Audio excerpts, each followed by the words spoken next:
Good morning, good day, good evening, good night, wherever and whenever you're listening to this. Welcome to the Bitaxe Townhall. Today we're writing the Townhall number 49. I'm One Clue, your host. I'm happy to be here. And with me today on stage, again, is Scott. Hey, Scott, how are you doing?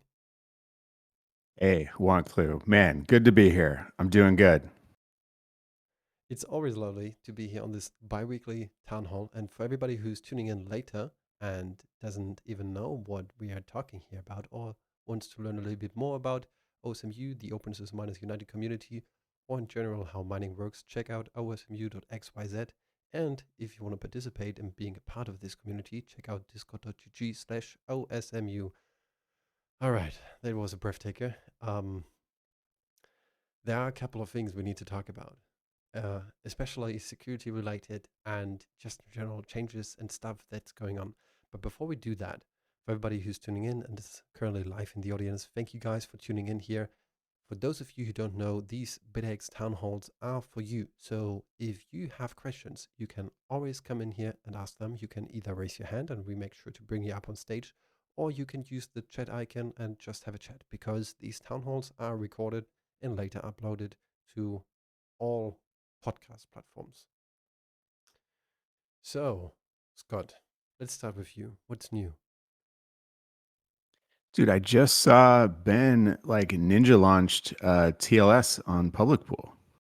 Yes, there's a good reason for that. When Touchum and I, we had earlier today, probably like half an hour, three-quarter of an hour, we had a couple of chats about plenty of things. We even hanged around in the voice chat and we're talking about what's coming in the next release and how we want to have and when we want to have the next release. So there is a PR floating around. I think it's 736. Mutaptrum, please correct me if I'm mistaken here. But there's a PR that is out there for quite a while now, which was implementing or which is implementing TLS possibilities, but we haven't really used it or taken a closer look into that because there are not that many pools out there that do support TLS. And while Mutatum and I were just chilling and checking out what needs to go into the next release, we stumbled upon this and we're like, yeah, we have seen this multiple times. We looked into that. It's not that bad. The implementation is kind of good, but it's outdated. We need to rebase it. And then we said, like, well, Ben needs to integrate TLS so we can incentivize more pools to include TLS as well.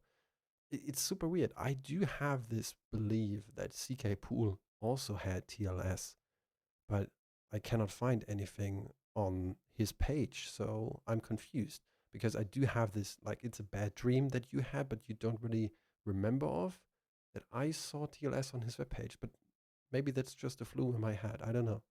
So yeah, it's Yeah, I not don't know. really, I don't remember seeing it. it's PR 726, not 736. I'm sorry. Yeah, so TLS, what is that? What is that? So for everybody who doesn't know what we're talking here about, so if you use Stratum v1, which basically every single miner out on this planet Earth does use, it is plain text communication with a pool, which is not bad. Like you just send over your answers to the certain amount of work that you got from the pool, and maybe in there is a block or not. Who knows? But the thing with Stratum V1 is we have seen that in the past that certain ISPs or even bigger parts, not just the ISPs, but maybe regulations or other things, are looking specifically for that kind of messages in communication on a network, and they are blocking it or prohibiting that entirely. So what does TLS do? Basically, it wraps around the communication in a secure layer. So the only thing that an ISP or anybody else who's sniffing on your network packages can actually see is, hey, there's a package going on with a byte size of, let's say, 256, and it's going from destination from client A to destination B, from IP address 1 to IP address 2. But you don't see what's in there. It is more or less encrypted. And that is basically what you can achieve with TLS. And it's super easy to support this with Stratum V1. And this is also one of the biggest points why I personally think a couple of these pro Stratum V2 people are not getting the point. Like enabling security on Stratum communication is super easy. Just enable TLS. There you go. And Ben just ninjaed TLS into public pool. And he also mentioned that he will drop the support for node miners very soon because they're just overgrowing. And a couple of these closed source forks that are out there as well are a little bit malicious. So he will no longer support that. But I already do see K1 is writing in the chat, so he probably does have a couple of bits and pieces to what I said. But the cool thing here is that with TLS, we can also establish secure communication with the pool. If you It's don't my force this, understanding that Stratum V2 does support encrypted communications, but they like rolled their own. So it's not, uh, TLS, which is sort of the basis of like a lot of web, like HTTPS, I think is based on top of TLS. So it's a standard. I believe Stratum V2 rolled their own. I don't know a ton about that, but um, yeah, K1 is writing in the chat, but if you don't force it into the protocol, people won't use it. Yeah, it's a quote. He wrote a quote. It's a quote from a couple of people. It's a stupid quote, but that's the thing. What we can do here for the standard library or the standard repository is we can change the standard configuration of public pool using the port 21496, which is plain text, over to the TLS port, and there you go. We just more or less force everybody who's manufacturing a Bitaxe to use this new endpoint. It's an easy one. I mean, you can still use the old one. There's no harm to that. The only harm is that everybody can see what you're sending from A to B. You could say, well, I don't have anything to hide, but then you have to believe I'm coming around and slapping you in the face because everybody has something to hide. my favorite quote is, "Do you close the bathroom stall door when you take a shit?" No, Wait, obviously really? not. Why? What do you have to hide? It's you know, privacy does not like desiring privacy does not imply that you're exactly. Matt just said it. Privacy doesn't say that you are breaking the law, right? It's Mm, just that you want privacy, which should not imply anything other than you don't want people to see what you're doing, just like I, closing the I stall think door on the bathroom. I think privacy is a man-given right. Like from birth on, you do have the privilege and the right to privacy. Um, Yes. what I do see in the chat is from Fanduit. He's writing, I'm surprised we don't have self-signed in the web UI. Well, we don't need it. Um, we could add it, but what would be the benefit and how many people would actually do benefit from that? The number is probably below 1%. Also, Yeah. there's Yeah. I this mean, whole we've debate talked going about that a on. lot in the past. I was just saying, also, there's a little bit of a debate going on that I've seen recently. Like, Scott, I'm not sure if you've seen that, but the node miner firmware from PMAX has now integrated a TOP protection, OTP, I'm sorry, OTP protection. Obviously, he was Oh. using an NTP previously, so it's not a new move to integrate in an NTP. He was already doing that because he was showing like the Bitcoin price, the time, etc. Mhm. Um, it's kind of interesting. Like we have a couple of people from what I've calculated on what I've seen. It's just a few amount of people who are actually requesting that as well. But it's kind of interesting to see that people are opting into other things. And to be honest, like don't get me wrong, I do love to see that on the NodeX firmware because it is the only conclusion that you could have made from not using a damn password that is not actually protecting you. Yeah. So what is the OTP protection on NerdX? It's OTP protection. So you do know if you try to log into your Google account or something else and you need to type in this 6-digit number to authenticate yourself, you can activate Oh, that oh, oh, on your this is ESP like, now as well. oh, oh, that's an interesting idea. Yeah. Um, is it for everything or Yes, is also it for the just API. it's also for the API? But Hmm. he built it exactly that you can save the credentials or have it if you unlock it once, it will stay there for a period amount of time. I'm not sure if you can change that, the amount of time that it will stay unprotected in that term or saved, but you can definitely integrate that. And he integrated it into the nerdminer firmware, which is kind of rad and cool to see. But on the other side, like on the BitX, we don't use anything apart from connecting to a pool, or if you click the check button for updates, connecting to GitHub. That's it. Nothing else. We had talked about, well, I guess, my hesitation is creating sort of a barrier to entry for people who, just want to have one Bitaxe and run it. And, obviously the way that this is solved, I don't know how NerdX does it, but the way how this is solved with other things is there's like, oh, there's a default password. It's like root, like your router or something like that, right? But then no one changes it, and it doesn't provide any benefit whatsoever. So I don't want to create a hassle, yet another password for someone to remember, because just too many services do that. I mean, always for thought that TOTP, you only need an NTP that is reliable. As K1 also wrote on the chat, it is fairly simple. I always thought that the idea of having to press a button like the boot button on your Bitaxe in order to update the settings or to flash a new firmware. I thought that's what you were talking with OTP, with the I guess that's OTA. Updating the firmware. That is a risk, right? Is if anyone on your network, if someone got on your network and they can change the firmware on your Bitaxe to something malicious, right? That is a problem. Yeah, Mutacham, we discussed a little bit about that approach. I'm still in favor for this, but it's good that we do take a little bit of time in discussing that and just trying to figure out if this is actually an approach that we want to take, because in the end of the day, it's going to change the behavior of at least 70 to 80,000 users or devices, at least, not users. I do know some of you crazy dudes out there do have multiple of these devices. Yes, it seems like you either get one and that's it, or you get you just go all in and get 10. Passwords and passkeys are more ideal for this type of IoT scenario, is what K1 is writing in the chat. Yeah, sure. I mean, yes. It's just like this problem. It's kind of interesting that we do discuss about this now for the how many of time? Probably 200th. Yeah, roughly.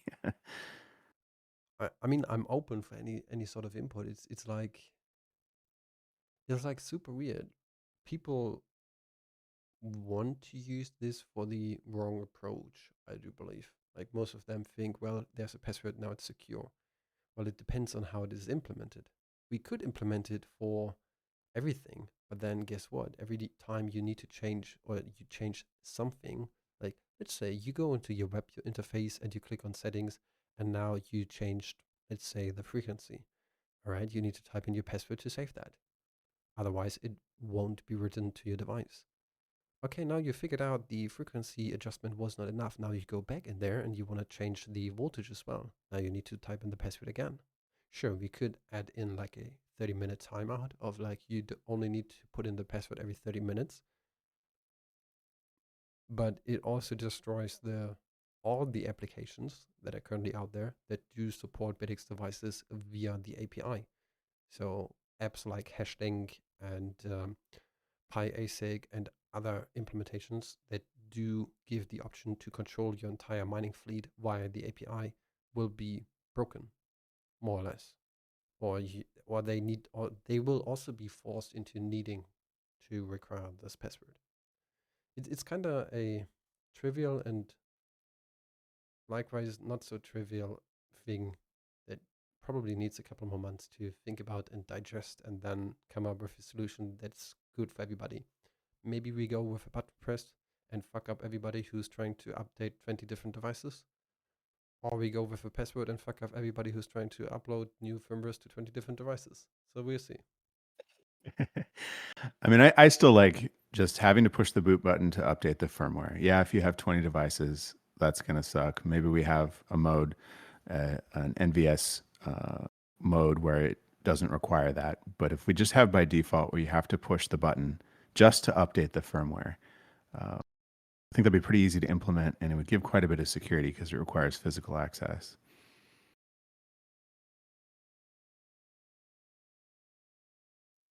Right, and Yeah, well, that's a big risk is that someone could put a malicious firmware onto your Bitaxe and create like a backdoor to your network, essentially. that's the biggest risk. Like we had this in the early days. I like to call it um, more or less a not really a backdoor, but technically it was where you open up a malicious website, and this website was able to actually change your settings or even upload stuff to your Bitaxe. It was kind of rad, but luckily we fixed that. But Yeah, apparently, yeah, that was crazy. That was a good find. Shout out, I forget who it was who called that to our attention, but that was a pretty rad exploit. I guess there's no reason why it couldn't also update the firmware from a web page, which that definitely. is definitely sketch. So if you're running anything older than 264, I highly suggest to update your device.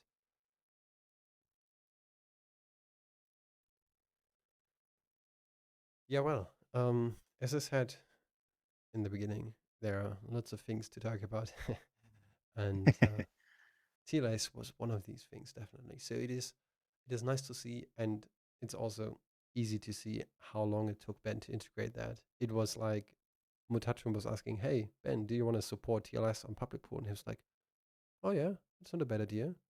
And like 10 minutes later, boom, TLS integrated. Yeah, that was pretty legendary. I didn't even see the whole thread until after. It was like, oh yeah, I just did it. It's live. Yeah. Also, Mutachum, stop doing that. Don't expose me. uh, all right, let's see what's in the chat here going on. Yeah. All right. So now Mutachum is getting a little bit dicky. He said, all right, it only took 6 minutes for Ben to add TLS. All right. It's okay, Mutachum. 6 minutes, man, what a slacker. Yeah, definitely. All right. Madness Raven. What is he writing? Sounds like as part of the setup, you have time limit to change the password to change from root. And if password is not root, then you can't hash. That way, it limits the open exposure you have to someone coming later and overwriting your firmware. Just my 2 cents on it. I mean, it's definitely an interesting approach for the initial setup that we do have some sort of requirement there for the password to put in. I'm just, I mean, there's nothing that would say anything against that. Definitely possible. I mean, I don't want to have this sort of requirement to type in a password to access your Bitaxe dashboard, right? I don't think that's necessary. I mean, maybe it's necessary in some cases, but you figure the new person who's just got a Bitaxe, they're already struggling with how to get it on their Wi-Fi, how to get their pool credentials and their wallet address put into it. Um, that's kind of a lot. I don't want to also have it be like, oh, you have to enter, you know, the default password and set a new password like that. Also, It's while just you mentioned it's hard for people to figure out how to put in their Stratum address and everything else, for everybody of you who's out there and doesn't even know this, if you set up your Bitaxe for the very first time, or even if you just set it up and try to change to a different pool right now, all you need to do is to go to whatever favorite pool you have, copy everything like Stratum plus TCP, whatever, like Solo pool, a double point, and then 3333, like everything in one line, copy that and paste it into the Stratum port. The XOS will automatically detect which part goes where. It will put the port address into the port section, and it will eliminate everything else for the Stratum connection. So it's so easy and handy these days to just configure your devices. that's badass. It is. That was from DuckX. That was really cool. I haven't tried that. I should try that. That's a really good idea, right? Because a lot of pools they just show everything on one line with the protocol. What's that called? The protocol identifier or whatever, right? The colon slash slash, Probably. and then the colon and the port. Yes. Uh, Common Duck XW. Yeah, he's a goat. Yeah, yeah. DuckX is a badass. He's so good when it comes to all this front end stuff. He's doing fantastic. He's such a valuable member here. But yeah, K1 100%. was asking if there is a different port. Yeah, it's three. It's 4323 as Hex Fox was writing in the chat. So there is now a separate port. I don't know why, but Ben is also moving away from 21496 to 4 times the 3 on the port configuration. But for now, he will keep up the old port as well. I don't know why he's doing that, but probably I some. always felt like the port he had before was a little bit arbitrary. I would say that most Yeah, other pools use 3333 correct. or 3334. Schema. There we go. Thanks, Brian. Schema. Yeah, definitely. Um, I mean, in the end, it shouldn't matter. Like every pool is using, some pools are using different things. Like go to Ocean, they're using a different port. Go to CK Pool, he's also using a different port. Go to the big pools, they are also sometimes using different ports. So it's not a bad thing, but yeah. Now I no longer need CK to Pool remember. uses quad 3. I think that's pretty common. I think Ocean does too. I don't think Ocean uses Quad 3. Do they? Let me It's always click so hard to on find the this on their studio. webpage now. No, they're using 3334. Ah, Ah. got to be a little bit different. That sounds like an Ocean thing. But they don't support TLS either, if I'm not mistaken. Or do they? I don't think so. I don't know. I haven't tested it. I was lately playing around with a Python script I wrote. It's called Pool Investigator.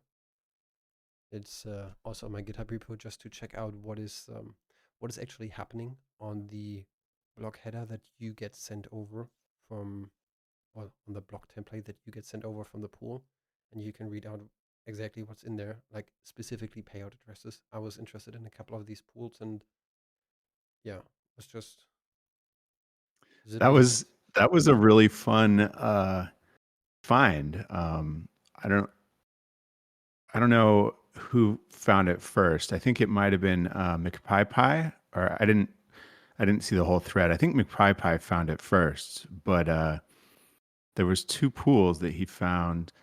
Um, what were they called?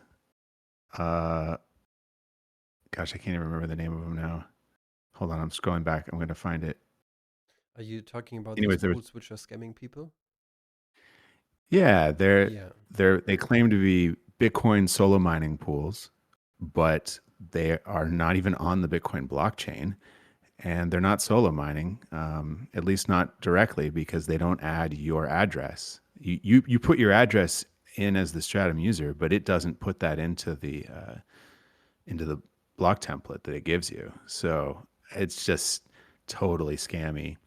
Um, but that's the yeah, I thing. thought that was Like people go out there, they just press on a button because they think that's a pool. It looks great.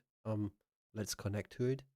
And out of a sudden, they are wondering, hey, I hit a difficulty and my miner is telling me I found a block, but how can like a 40, 50, or 500G even be a Bitcoin block? It's not possible. What's going on here? it And was then you start to, Lucky Monster, and Z Solo were the two pools that are they're just straight up scams. that's insane. That is insane.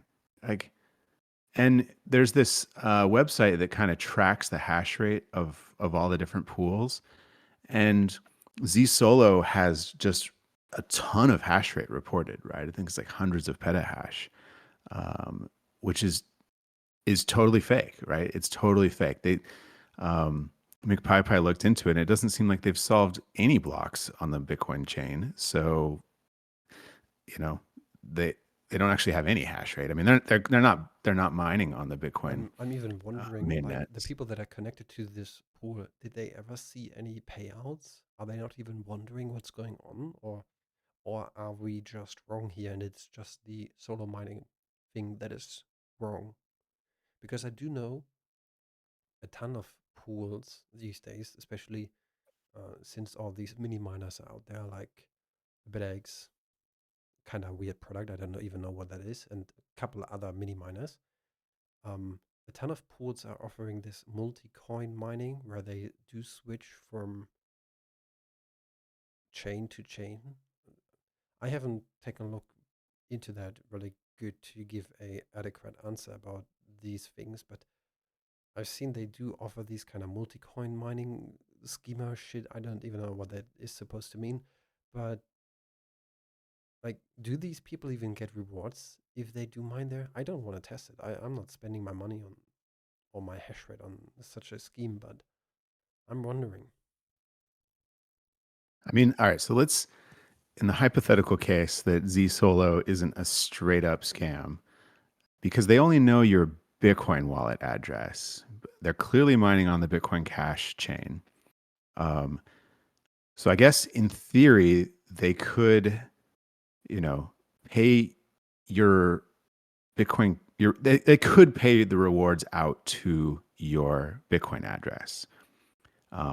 But that's a huge chance, right? Like you just don't know anything about what they're doing. And the page clearly claims that it's solo mining. So it's not like shared mining where they're going to have some behind the scenes payout scheme.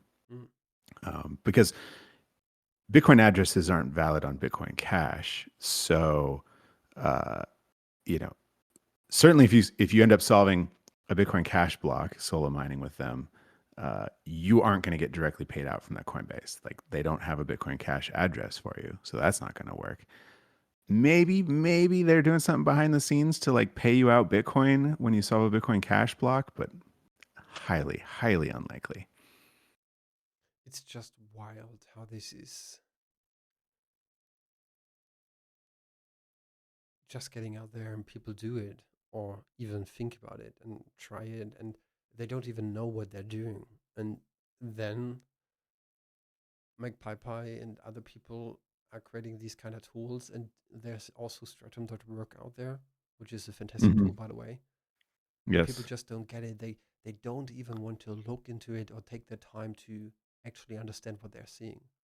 Like, guys, just do it right now. Open up your web browser and go over to stratum.work and take a look on how many of these pools are actually not on their own. They're just a proxy pool. It's insane.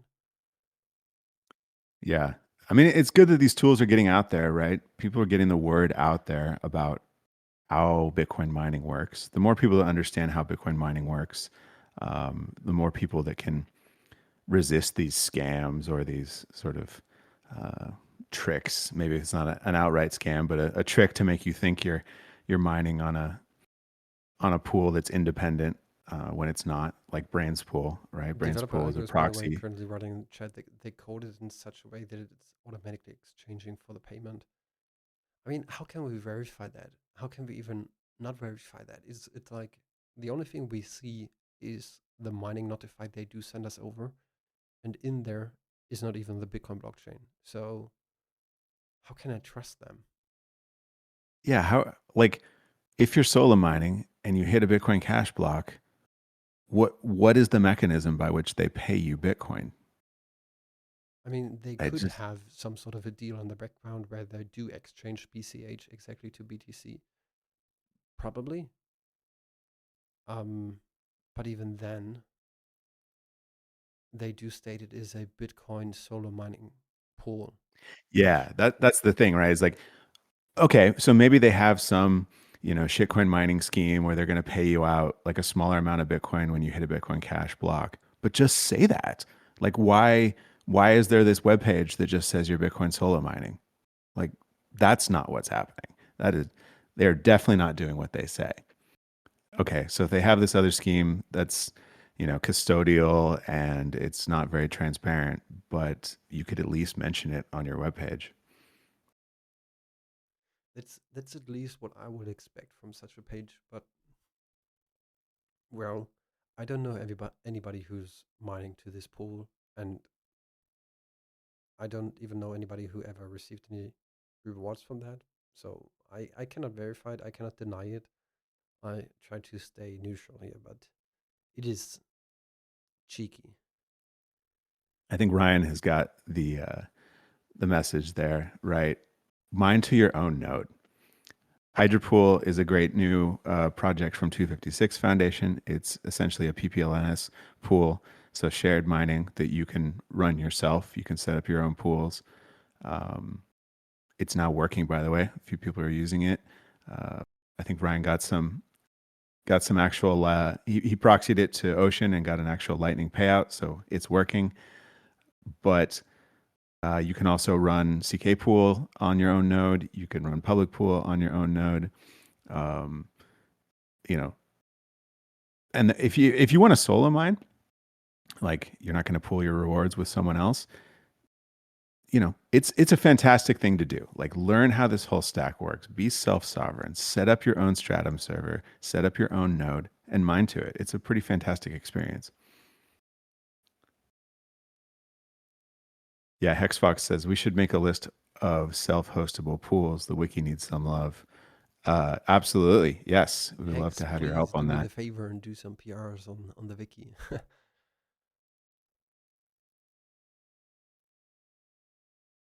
it's uh, it's kind of a thing. Yeah. Time. Yeah. Yeah. But it's cool that people are talking about this. People are getting this out there. A lot of people saw the post from McPie I retweeted it. A lot of people saw that on Twitter. People are becoming aware of this stuff. I think half a dozen of us set up tools to look at the block template that a pool sends out as a result of this. So, and the cool thing now is you can vibe code those things really quickly. It's pretty awesome. I think So, people are learning.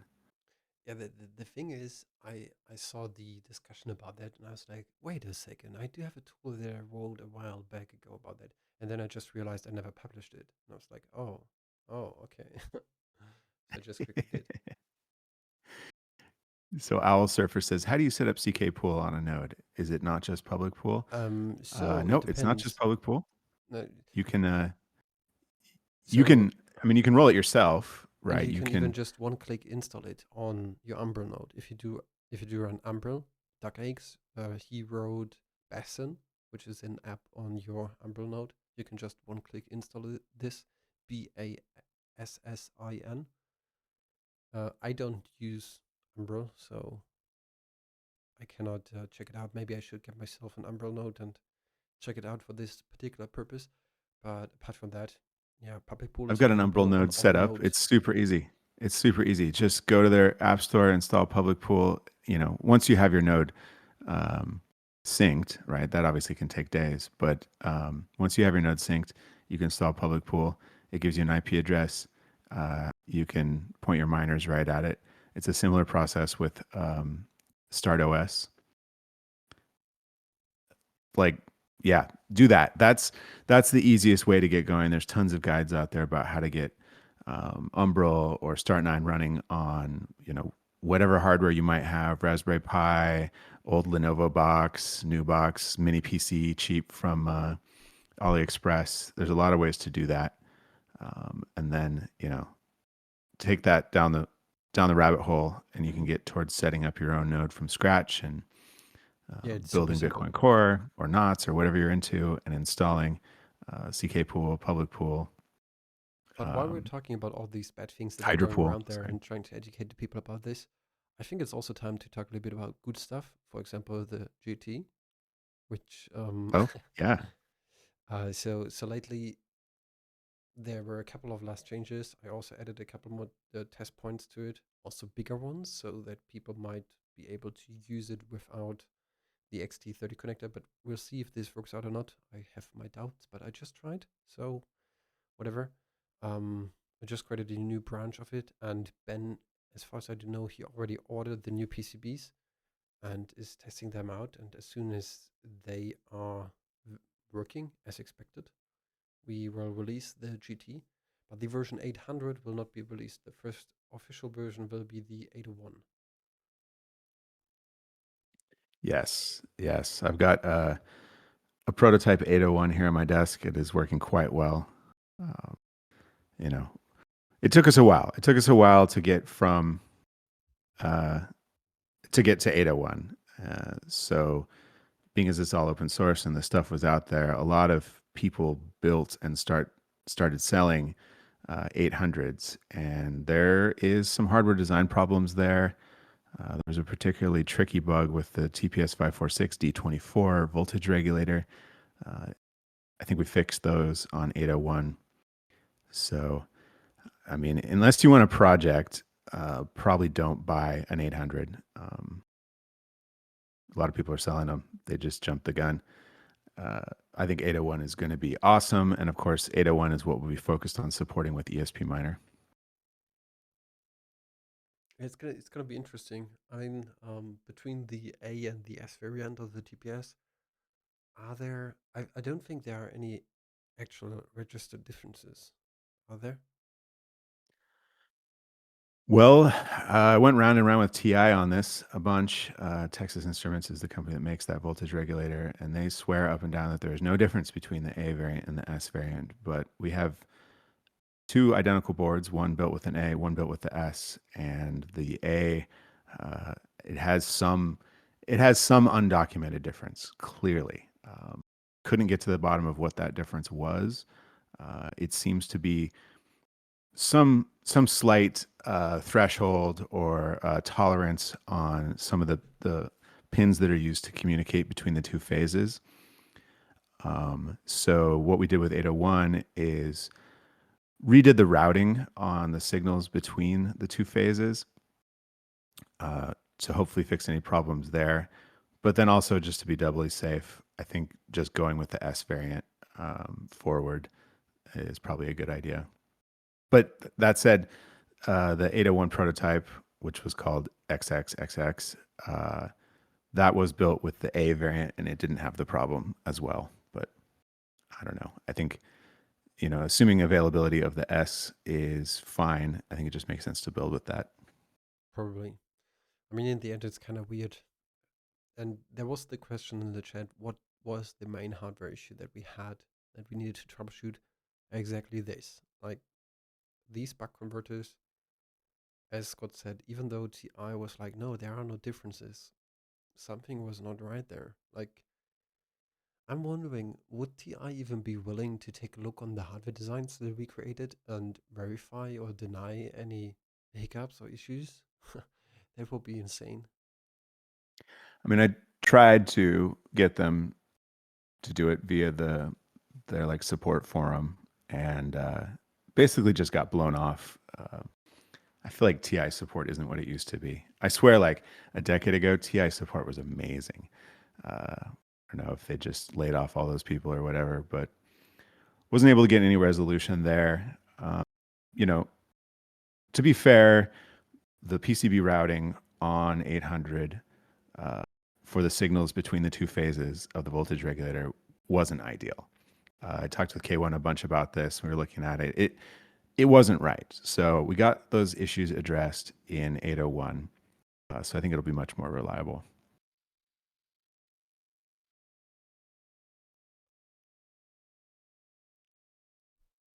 So yeah, I mean, what it really seems like is we were hitting an edge case. The routing on the PCB was not ideal, and that caused us to hit an edge case on the A variant, and not S.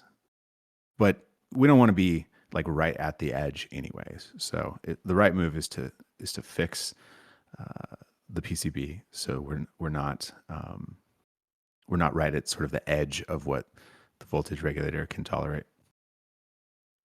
Also, while we're talking about fixing some stuff, looking forward for the version 2.12, which we do plan to release hopefully in the next 2 weeks, because it should be a minor bump up. Like 2.11 was way too big. Like Mutachum, Dagax, and I, we agreed on that. It was way too many things that we integrated there, and that is not the correct approach of actually updating things. Too many possible new issues could arise from that. So 2.12 will be smaller, and there are already a couple new things in there. Like for whatever reason, but some of you guys do use Wi-Fi networks without a password, which is currently not possible to use because the ESP miner does require at least a single character for a password, and we removed that. So with 2.12, as soon as it is out, you can also use networks without a Wi-Fi password protection.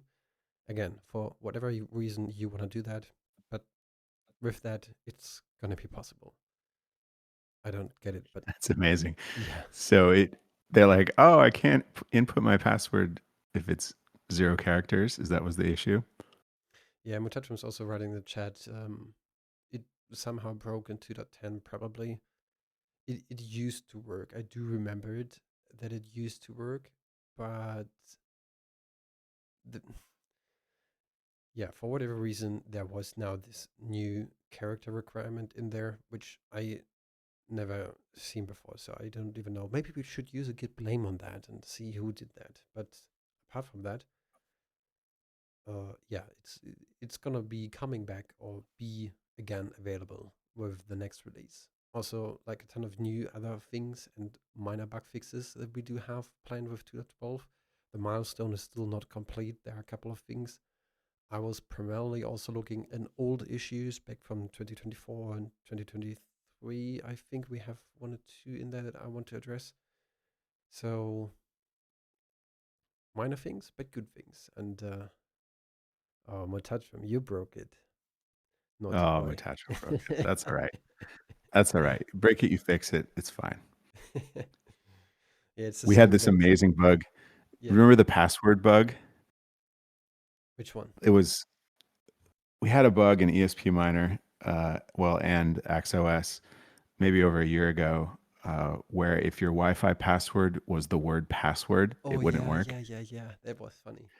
That was crazy because I was visiting Bitcoin Park and I was working with a guy that was doing an installation with Bitaxes, and he's just like, "It's not working." And I'm like, "You're kidding me? Like, what's not working?" He's like, "It won't join my Wi-Fi," and we spent so long futzing with it, and we never figured it out while I was there.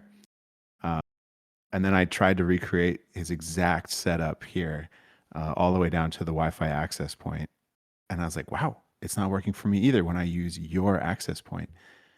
And sure enough, it was because it was set up to use the Wi-Fi password that was the word password. Um, that's been fixed. That was fixed a long time ago, but I think that's the last time we probably dug into uh, the password portion of XOS.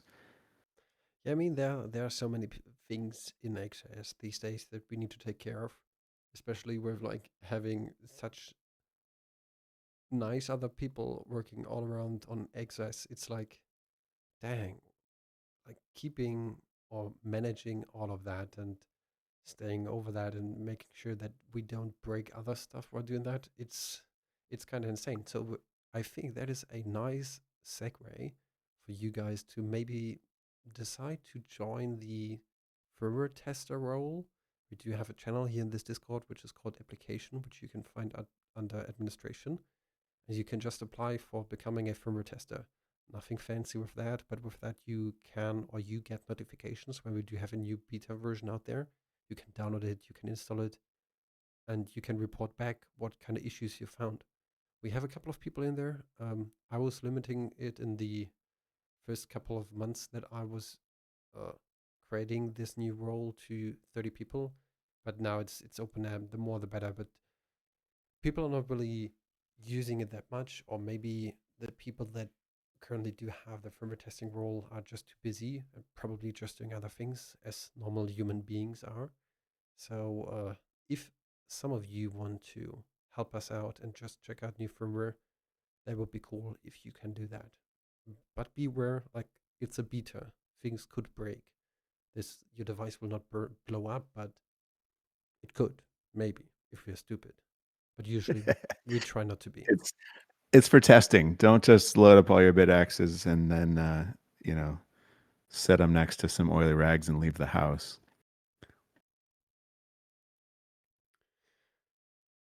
Well, yeah. Let's think about it, guys. Do you have any questions? Anything that you are interested in, or that you wanna learn about, or that you don't understand?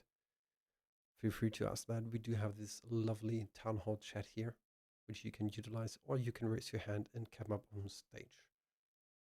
And also, if you want to contribute, the best thing to do right now is just writing and improving the OSMU wiki. Like I'm constantly thinking about it. Like, oh damn, I need to update the wiki. I need to change a couple of things. I need to make sure it is up to date. Yeah, It is taking time, and sadly, currently I don't. Hexfox was happily calling it out that he will take the next 3 weeks working on it, as far as I have understood him. So, wink, wink, you're now doing that, hopefully. Yeah, let's go. Boy, Did you guys see the did you guys see the wall axe idea that someone Wallax. posted? So, I do like, I'm desperate to ask Gazer Fund what are they thinking about, and this dude who created this Gazer Fund, what is he thinking about? Um, like I'm not against it, nothing.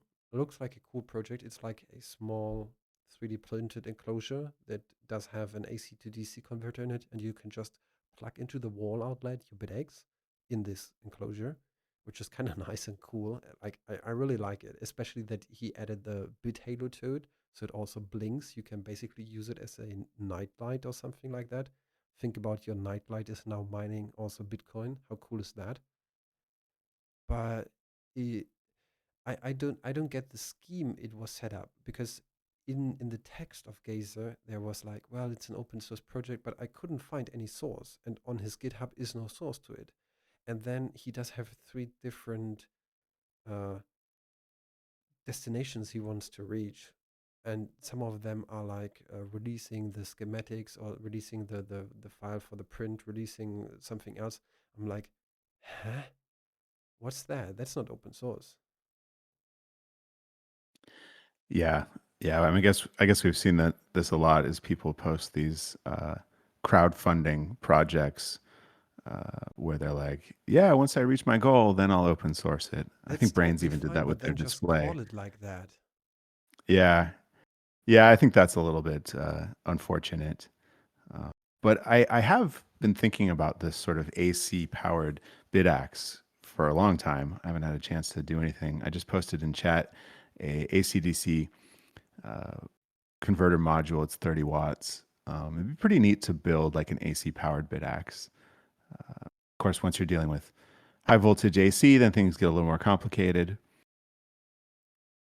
Safety becomes a real issue, but it would be neat to have a Bitaxe that you can just, you know, put into a wall wart style case and slap onto the wall. Um, that that Meanwhile module that I posted is pretty slick. It supports 85 to 264 volts AC input, so it would work all around the world. It outputs 12 volts at 30 watts, so it'd be pretty good for a single chip Bitaxe. Uh, it's chunky. It's chunky. It's also kind of expensive. I think it's like $15 in single quantities, $12. But yeah, that'd be a neat project. I Again, see with Sig AC is stuff, you got to be really careful. I see Sig is raising his hand, so let's invite him to speak. Hey, sorry about that, guys. Scott, we spoke a while back. I seen that you guys updated some things in the API, and I had written a document a while ago, and you said, "Hey, let's get that published," and I sent over a pull request. Nothing ever happened with it, but if I do that again for the updates in the API, um, is that a thing that you would like done? And also, where is this wiki? Because I've been out of the game a while. Haven't been able to get a hold of you. I can't It's DM you super easy anymore to for find. whatever It's just reason. osmu.wiki, and it's Uh, also on the bitx.org organization. If you just go into the okay. repository Okay. osmu wiki, Um, and hey, Hexfox, stop doing that. Just type in wiki in the chat, and the chat bot does the thing. Hey, I think if I recall correctly, we did actually publish your API spec. I know that oh, I really? used it to make my updater app.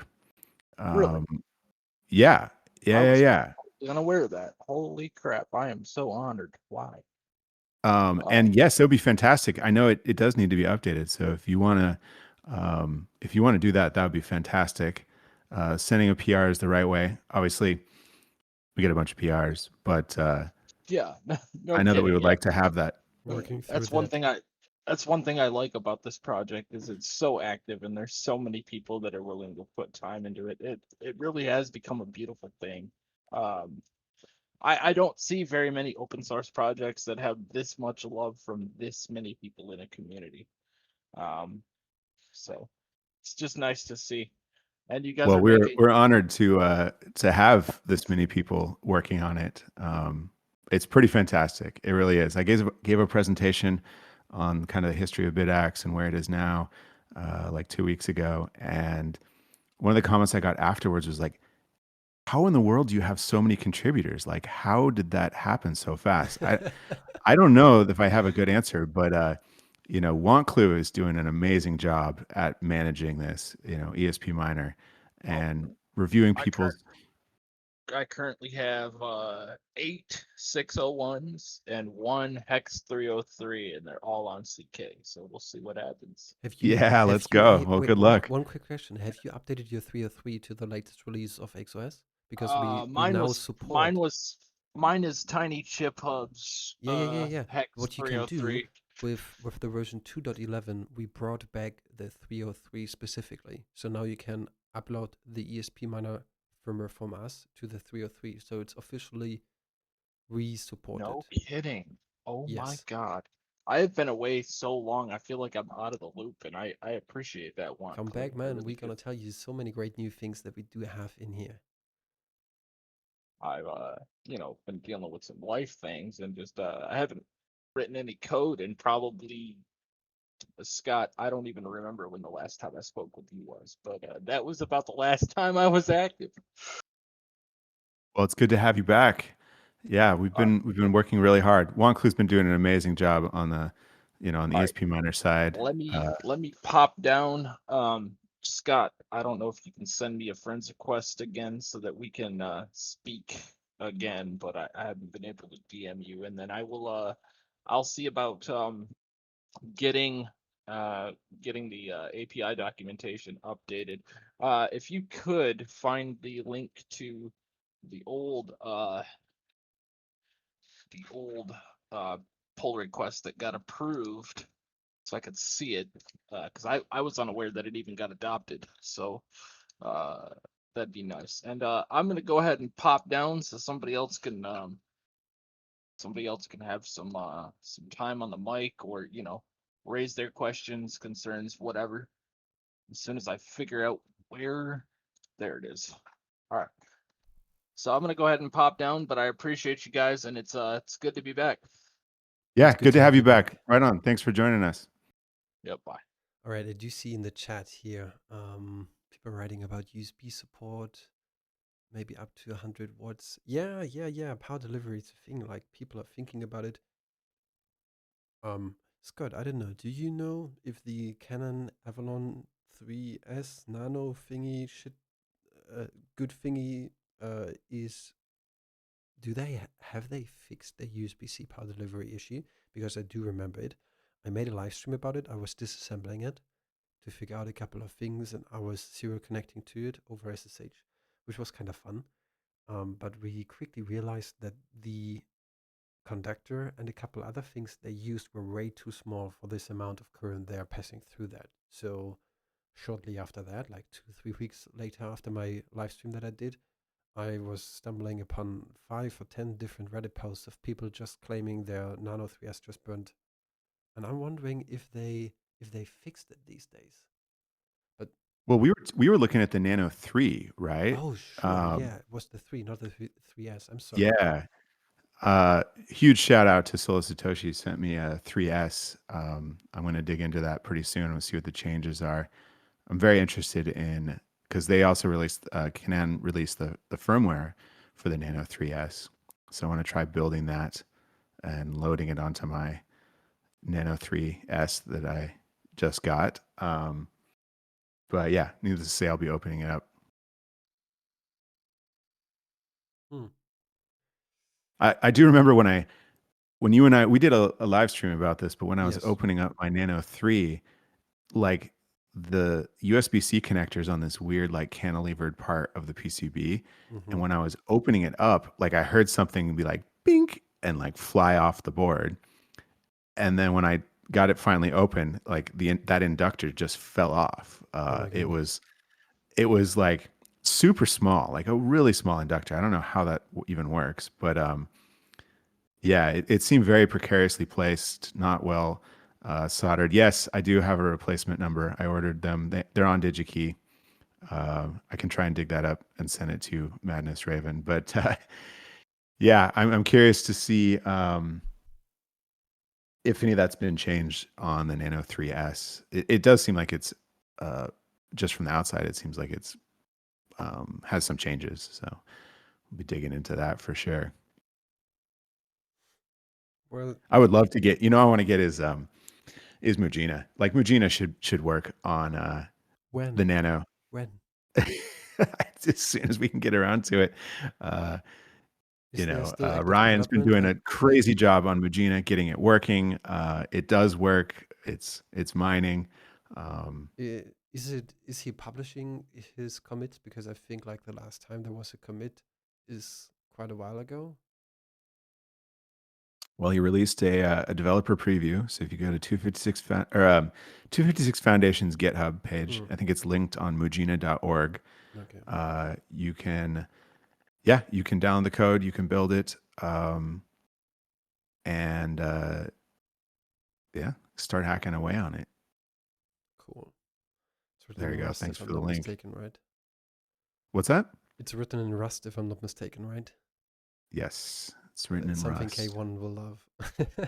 Yes, Ryan is the lead developer on Mujina, so you can shower your praise and thanks on him for doing that. This is going to be a rad. It already is a rad project, but it's going to be. It has a lot of potential. A lot of potential. I think, it can easily support Just opening ant up right now. miners. Can support, I didn't know other home when the miners, last time Ember was I was ones. checking in it.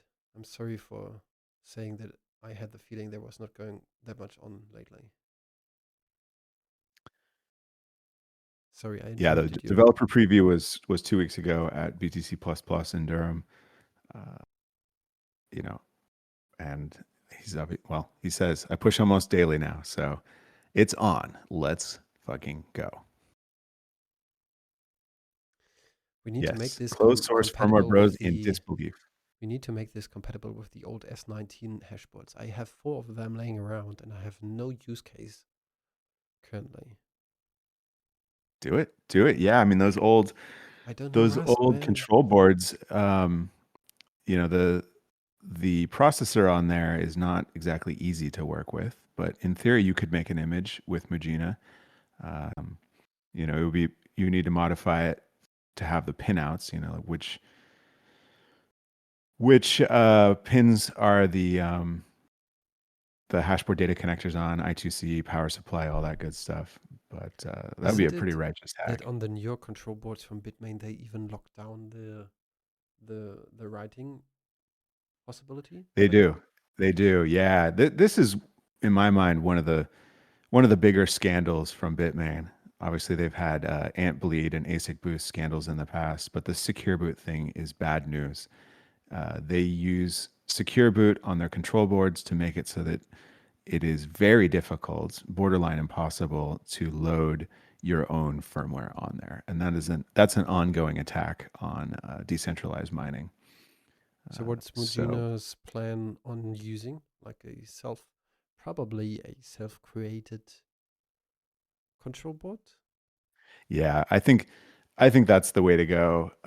It's not that hard. We had a discussion with K1 and a couple others on the forum the other day about this, but making your own control board is not that hard. In fact, 256 has a project called LibraBoard that is exactly that.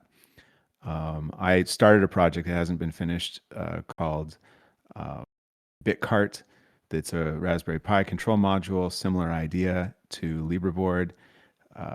There's also BitCrane. I made a new version of BitCrane. It's a USB adapter to an entire Antminer, so you could run Mujina on your PC or a Raspberry Pi or something like that. But yeah, like it's an endless cat and mouse game too with Bitmain, because every new firmware they release updates the bootloader to try and close exploits that people were using to load firmware onto it. It's just, yeah, that sucks. I mean, that's kind of the problem here. Like there, let's say for example, people want to switch away from these kind of control boards or these firmwares.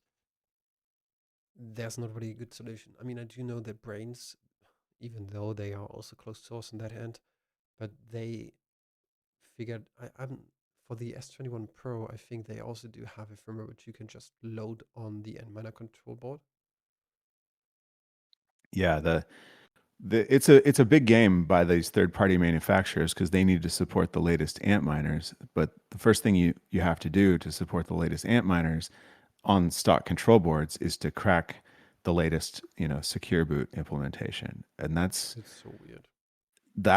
I mean, I think that's why a lot of these firmwares are third party firmwares are closed source. They don't care about the mining firmware. They care about the secure boot exploit that they have. And I know that these things go for like millions of dollars. So that's a stupid game. Brains did make a S19 control board called the Brains control board, and they did open source it, the design of it. But it seems to have gone out of stock now. You can't really get them.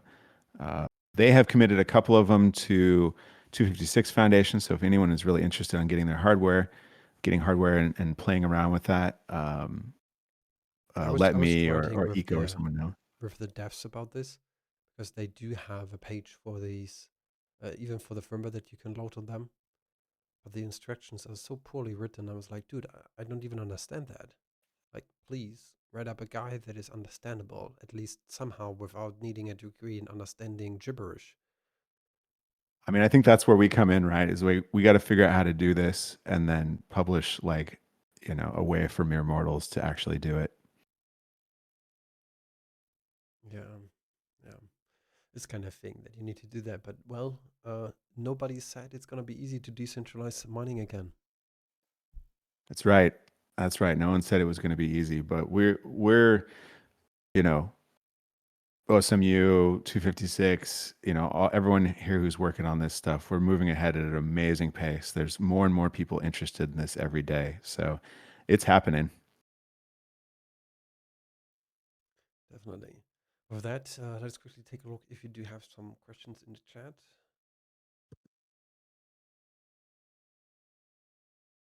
Okay, I don't think that is any related to mining here, what's going on there. But guys, if you do have any late questions here, feel free to ask them. Otherwise, I think we will close up this session very soon.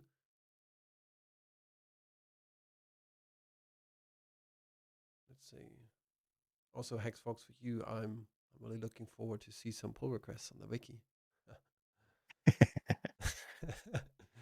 There is one pull request open, number 22, with no description, and it's just changing the. It's reformatting the pin out of the BM1370 table for clarity. Okay, cool. Yeah, that seems to be a thing is people try and just make like just small little nonsensical git commits, right? I guess to get contributor status or something like that. I don't know. That's weird. No, I think this PR is good. Like if you, yeah, like no, To change the if you just take a look on what he changed on the pin out, like he added an extra row for pins, one for pin out and one for the explanation. So he just added the pin layout, but he was also updating the VDDs to be properly named, like VDD IO underscore 12 underscore 0 for 1.2 volts, and then the other one for VDD IO 080 for zero point 0.8 volts input. That which is PR is this? PR22 on the OSMU wiki. I thought, oh, maybe the wiki is out of date. I was going to say in the Bitaxe repo, I think it's right. Yeah, as I said, like the wiki is more or less really out of date. It's hard to keep that up to date if you want to stay on top of what's going on in ESP Miner. Yeah, I mean, obviously it changes really fast, but well, that's cool. I'm glad we're getting PRs with useful information. That seems like the right way to do it. All right. With that, I think it is time for you again, Scott, to have the honor of shouting out to the people or shouting at people, whatever you prefer. Shouting out. I'll shout out and at them. Ah, Decentralized Mind.